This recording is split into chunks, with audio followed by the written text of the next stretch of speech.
A surprising and fascinating coffee you will enjoy today. It's September 2022 and the World Barista Championship is being held in Melbourne, Australia. But just what is this Barista Championship and why are those people applauding? The World Barista Championship is an annual competition where barista champions representing their country compete against each other for the title of World Barista Champion. Just to let you know, this is the first in a series of videos breaking down how we score and evaluate barista competitors. The next one shows a championship-winning performance, and the third takes you deep behind the scenes to observe how the judges came to score that champion. Be sure to check those out if you like this one. The first WBC was held in Monte Carlo in the year 2000 with 14 competitors. By the 2016 season, 61 nations sent champions. For 2022, the championship will be hosted in Melbourne, Australia. The WBC is produced by an organization based in Dublin called World Coffee Events. The WCE produces a total of 7 coffee championships: the World Latte Art, Brewers Cup, Coffee and Good Spirits, Tasters Cup, Roasting, and Chesbe Ibrik Championship.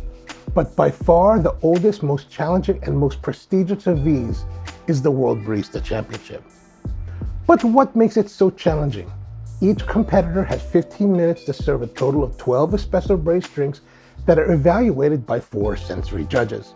These are broken down into 3 separate flight drinks featuring espresso, milk beverage, and a signature drink. The competitors are also evaluated on their ability to create a coffee experience that includes elements of product knowledge, coffee expertise, hospitality, creativity, and technical ability. While all 4 drinks in each category must be served at once, there is no specification on the order, allowing the competitor to decide the order of service. So let's have a look at each of the drink categories so you'll have a better understanding of what is going on when watching either the live stream of the championship or videos of previous presentations.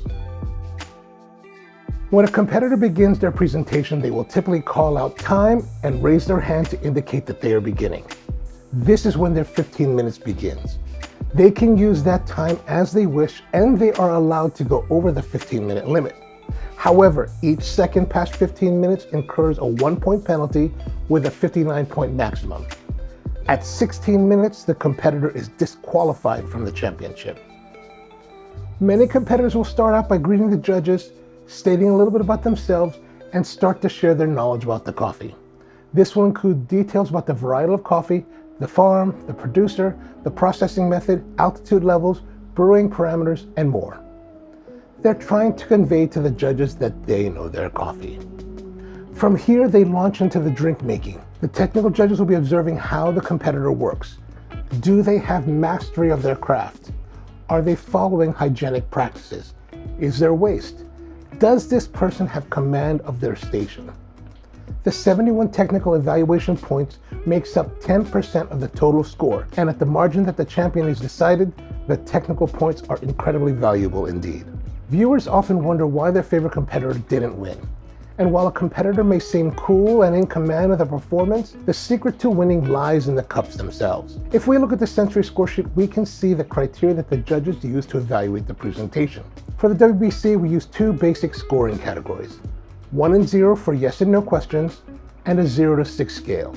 The 0 to 6 scale codifies each score with a descriptive: 0 for unacceptable, 1 for acceptable, 2 average, 3 good, 4 very good, 5 excellent, and 6 extraordinary. Between the scores of 1 and 6, the judge can opt for half-point additions that would be described as a plus, as in very good plus, to describe something that is better than just very good, but not quite excellent. In the first part of the sensory score sheet, espresso evaluation, we have Crema, which is a yes or no category. For this, the judge observes the espresso and notes if the crema is present and whole. If there are any holes or gaps in the crema, the score is 0. From there, the judge will taste the coffee by stirring the espresso with a provided spoon. The espresso is stirred 3 times before being tasted with a minimum of 2 sips. Now we get into the actual tasting scores of the drink. For the category of taste experience, let's refer to the rules. The taste experience of the espresso is evaluated to determine the quality of the beverage. Judges will evaluate the components of the taste experience of the espresso, sweetness, acidity, bitterness, to determine their quality, how well they fit together, and how well they complement each other. Both the taste components of the extraction and the coffee itself are evaluated. What this means is that if the components are in balance and harmonious, the score can be higher. If they are unbalanced and clashing, they can be lower. We use the scoring descriptors to help us derive an accurate score based on the tasting experience. Accuracy of flavor descriptors. Judges will listen to the flavor descriptions and explanations given by the competitor and compare those with the beverage served. Any flavor descriptors given by the competitor for their espresso will be taken into consideration under this score. The score is based on how accurately these descriptors match the flavor of the espresso. Flavor descriptors must be given, or a score of 0 will be received in this category. Here is where the competitor demonstrates how well he knows the coffee and how accurately he can execute the coffee. The closer that the judge's experience with the flavor matches the description previously given by the competitor, the higher the potential score. It's also a category filled with peril, because if no flavor descriptors are given, the score is 0. So it's critical to give accurate flavor descriptors. Tactile experience. The quality of the tactile experience is evaluated. This is the weight, texture, and finish of the espresso. The espresso should have a tactile experience that correlates to the preparation, method of extraction, and coffee used in the espresso. Judges are evaluating the weight or viscosity of the espresso. Is it thin or is it thick? What is the mouthfeel like? Thin, watery, velvety? Are these complementary to the espresso? Then the score can be higher. If they detract, then probably lower. For the finish, it is about the quality of the espresso after consumption. Does it linger? Does it detract? These will affect the scores. Like accuracy of flavor descriptors, the accuracy of tactile descriptors lies solely on what the competitor describes to the judges. Does the competitor describe exactly what you perceive? Do you perceive less or more than descriptive? These will affect the way the judge scores. It's also informed by the previous category. Was the tactile experience score low? If so, then this one cannot be high. And if the competitor doesn't tell you what to expect for weight, texture, and finish, then the score must be 0. The last espresso category is functional and correct espresso used. Basically, what is being asked is whether or not the judge can readily drink from the vessel, if it holds 60 to 90 mils of liquid. The espresso evaluation makes up 35% of the score, and as you can see, the score is wholly dependent on the tasting of the beverage, which is why, unless you're actually tasting the drinks, it's very difficult to figure out who is going to win, and that's why your favorite competitor may not be wearing the crown. You might be wondering just what makes these judges qualified to evaluate the competitors. According to World Coffee events, qualified candidates must pass written and practical tests in order to earn certification. The minimum qualifications that a judge must meet in order to apply for candidacy are judging experience in one World Championship, or 2 years experience as a finals judge in a national level championship, or 1 year experience judging at the national level plus completion of the World Competition Education Program. What this means is that WCE judges have spent years judging at regional and national level competitions before they gained enough experience to apply to become a WCE judge. Some of them are former competitors, others are green buyers, roasters, Q graders. In other words, they come from all spectrum of the industry, and only the top judges make it to the world level. Milk beverage evaluation. The milk beverage is one that's evolved over the years. In the past, it was very specific as to the style of beverage that the competitor had to make. In modern times, it's much more open, so long as it has one single shot of espresso and steamed cow's milk and is less than 240 milliliters in volume. The first milk beverage category is visual. The cup should have a color combination of milk and coffee with good color contrast definition, balance in the cup, symmetrical design, and a smooth, glossy sheen. The better those are, the higher the potential score. I want to note that the latte art pattern itself is not that important, mainly because there is a separate latte art championship. In this championship, the concern is with contrast, symmetry, texture, and not necessarily technical difficulty. One thing the competitor must be aware of is presenting the milk beverage at a temperature that is immediately consumable. meaning that the judge should be able to drink the beverage without scalding the mouth. It should have a harmonious balance of milk sweetness and espresso. For the milk beverage, the judges must adhere to a set of standardized protocols. First, to evaluate the visual, meaning the milk texture and appearance. Then take a sip from the cup, turn the cup to a fresh part of the rim, and taste again. Like accuracy of flavor descriptors in the espresso evaluation, this category is wholly supported by what the competitor tells the judges about the flavors they will be tasting. The more accurate the descriptors, the greater the potential score.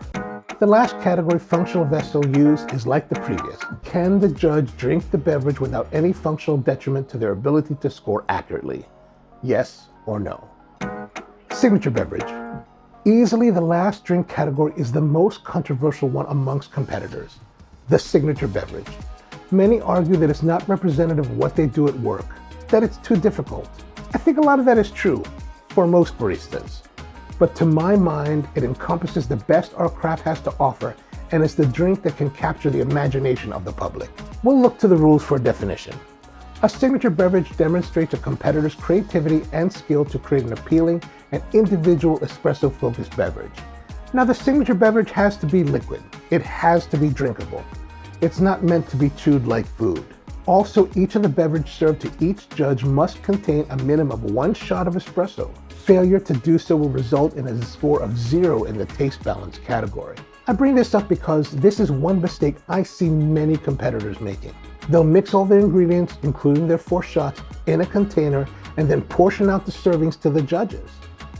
The mistake is when they don't serve all the liquid, leaving a significant portion of the mix in the serving vessel or another vessel used to assemble the drink. As a head judge, it pains me to sign off on zeros because of such a simple error. Because of the nature of the signature beverage, the variety of ingredients and flavor vary widely, so the actual evaluation of the drink may vary because of this fact. Well explained, introduced, and prepared, to achieve a high score, the explanation should include factual points such as the ingredients, preparation method, and the flavors and/or aromas the judges will experience. The description should include coffee used, the connection between the coffee, and other ingredients. The competitor must also explain how to drink the beverage. Smell, stir, sip, and the judges must follow to the best of their ability. As a competitor, you want to tell and show us everything you can about making your signature drink. Take us through it step by step. Be as detailed as possible. Show us how you make it. Think of it as your moment to top chef us with coffee. A simple question that many judges use when considering this score is, do I know enough about this drink to recreate it? Think about that when planning your routine. Appealing presentation. Does the drink look appealing? Do you want to drink it? Yes or no? Functionality. Can you drink the drink? Does the vessel or any garnishes get in the way? Yes or no? Creativity and synergy with coffee. This is the one category I think is the most difficult for both judges and competitors to grasp. But once they do, they get it. I look at it as 2 sides of the same coin. Is the drink creative? And are the ingredients synergistic? Creativity is the concept, methods, techniques, and ingredients used. They must complement and elevate the coffee while creating an interesting taste experience. Synergy is the interaction of the ingredients and the coffee. How do they come together? The rules define synergy as the interaction or cooperation of 2 or more substances to produce a combined effect greater than the sum of their parts. For example, espresso, chocolate, and milk make a great synergistic drink. Espresso, milk, and steak, not so much. If all of these come together to create a new flavor experience, then a high score can be given. So while espresso, chocolate, and milk may have great synergy, can we really say that it's something new?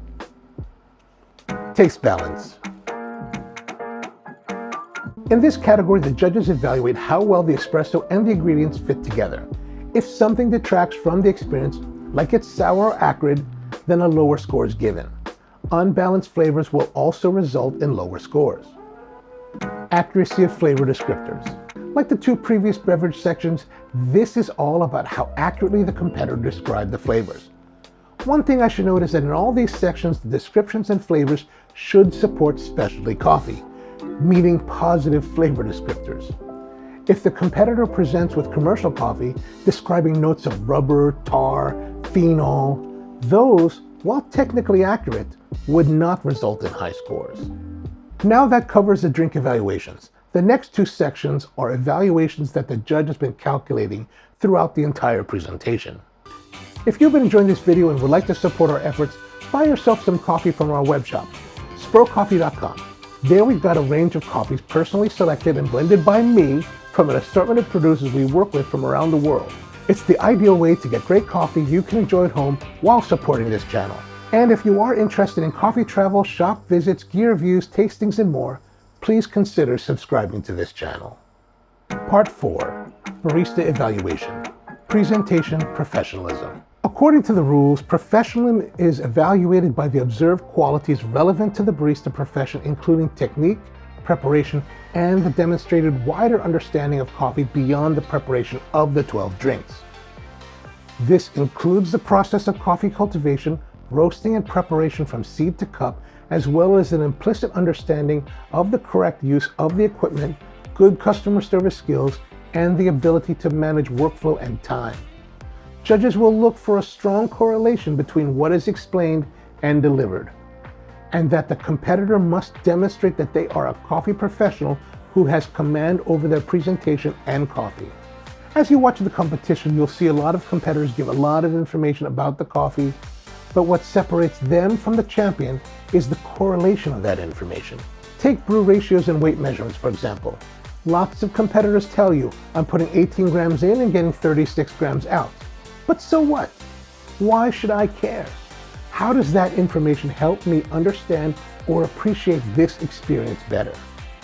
Make that connection, and that can help improve scores. Attention to details, all accessories available. This category asks if the competitor was prepared for the presentation. Did everything have its place? Did the competitor have everything set up correctly? Were backup cups and water available? Did the competitor refill your water glass if necessary? Was the espresso served with a spoon, napkin, and water? If you answered yes to most of these, then the score can be high. Appropriate apparel. With the exception of an apron, we leave this open to interpretation. What we want to see is a competitor who presents clean and is cleanly dressed. Torn or stained clothing as well as sandals may result in a no for this category. Which brings us to the final category, judges' total impression. This score considers two primary areas as specified in the rules. A is the overall composite impression of the taste scores, and B, the judges must consider and assign points towards an inspiration that the barista has displayed during the routine. They must consider points such as natural, clear, and concise in communication, display of enthusiasm, and dedication towards specialty coffee, and an ability to act as a role model for the barista profession. If the judges feel this has been achieved, they should award high scores. Part A instructs the judges that their score should be informed but not dictated by their general drink scores. What this means that it would be incongruent to give a 5 for excellent for judges' total impression if the range of the drink scores is mainly around 3. Part B gives the judges leeway to reward competitors for enthusiasm and professionalism. And while one may argue that a competitor may have much greater enthusiasm and professionalism than the rough average of their scores, that tends not to be the case. This is the first in a 3-part series, with the next one letting you see a championship presentation and the third video taking you deep behind the scenes as we sit in on the judges' deliberation so you can see exactly how the scores were given. Be sure to check those out. See you next time.